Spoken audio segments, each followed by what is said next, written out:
ओम नमः शिवाय। साथियों, मैं पुरुषोत्तम भट्ट। आज मैं आपको देवताओं, मनुष्यों, पितरों, ऋषियों के विषय में, उनके आयु के विषय में बताने जा रहा हूँ। आप इस वीडियो को ध्यानपूर्वक सुनें और इस ज्ञान को अर्जित करें। सर्वप्रथम तो आप यह जानें कि ईश्वर केवल भगवान शिव ही हैं। उनके अतिरिक्त दूसरा कोई ईश्वर नहीं, क्योंकि समस्त ब्रह्मांड की उत्पत्ति के कारण शिव ही हैं। शिव से समस्त चराचर जगत की उत्पत्ति हुई है।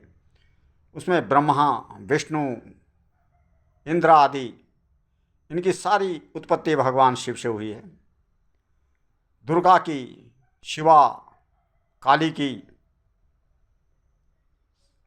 सबकी उत्पत्ति भगवान शिव से ही हुई है। और इनको शक्ति प्रदान करने वाले, वरदान देने वाले भगवान शिव ही हैं। इनके पास जो भी कुछ सामर्थ्य है वह भगवान शिव का वरदान ही है। उसमें चाहे राम हैं, कृष्ण हैं, इनको भी वरदान देने वाले शिव ही हैं। शिव किसी से वरदान नहीं लिया करते, क्योंकि वे ईश्वर हैं। आपको पुत्र प्राप्ति के लिए शिव के अतिरिक्त कोई दूसरा वरदान नहीं दे सकता। पति को पाने के लिए कोई दूसरा वरदान देवता नहीं दे सकता। पत्नी पाने के लिए कोई दूसरा देवता आपको वरदान नहीं दे सकता। आपको मृत्यु पर विजय प्राप्त करने के लिए, अकाल मृत्यु को हरण करने के लिए कोई दूसरा देवता वरदान नहीं दे सकता, क्योंकि अन्य देवताओं के अधीन ये वरदान नहीं है। ब्रह्मा, विष्णु, राम, कृष्ण आपकी रक्षा कर सकते हैं जब तक कि आपकी आयु है। आपको धन ऐश्वर्य प्रदान कर सकते हैं, आपकी सहायता कर सकते हैं, लेकिन वे मृत्यु का और पुत्र का, पत्नी का, पति का ये वरदान आपको नहीं दे सकते, क्योंकि ये वरदान उनके अधीन नहीं हैं। ये सारे वरदान भगवान शिव के अपने वरदान हैं।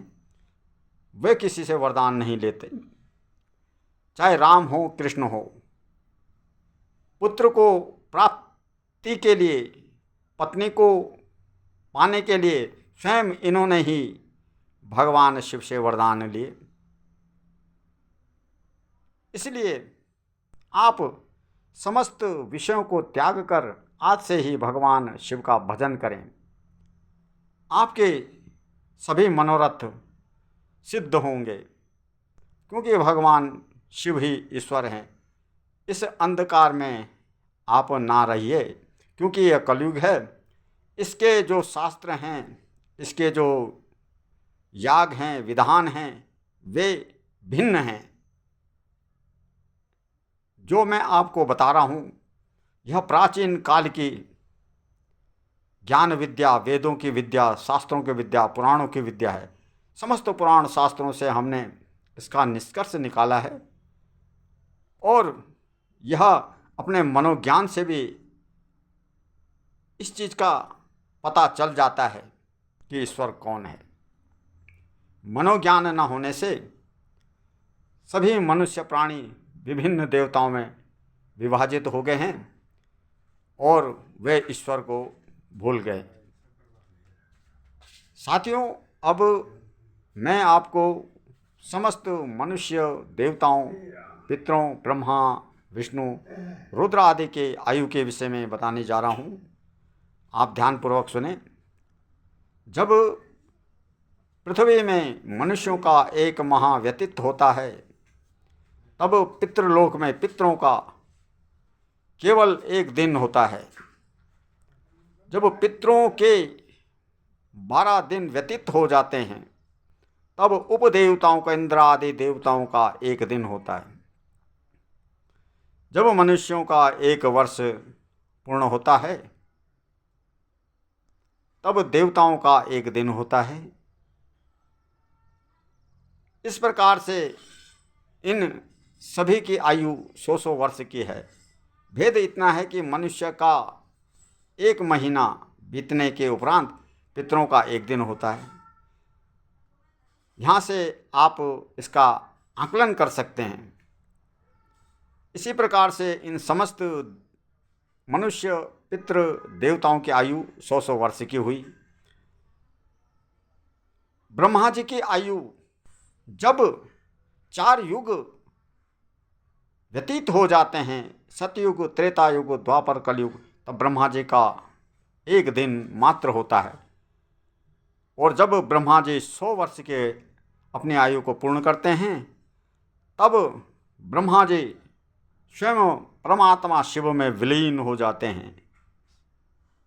उनकी भी 100 वर्ष की आयु है।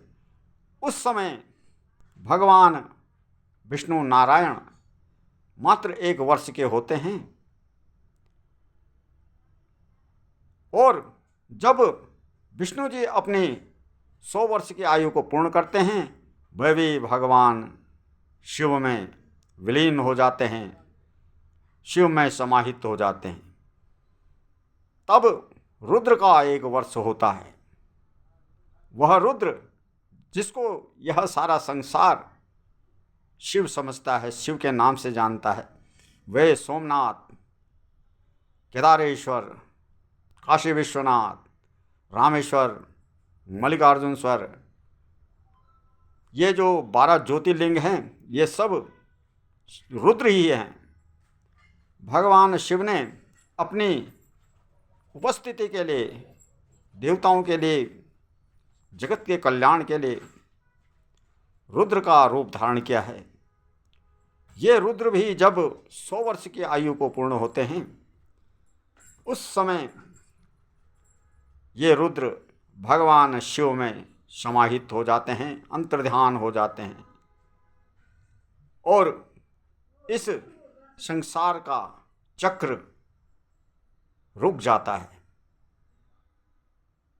इसलिए साथियों, समस्त विषयों को त्याग कर आज से ही आप भगवान शिव का भजन करें। आपके सभी मनोरथ, आपकी मनोकामनाएं अवश्य पूर्ण होंगी। ओम नमः शिवाय, ओम नमः शिवाय, ओम नमः शिवाय।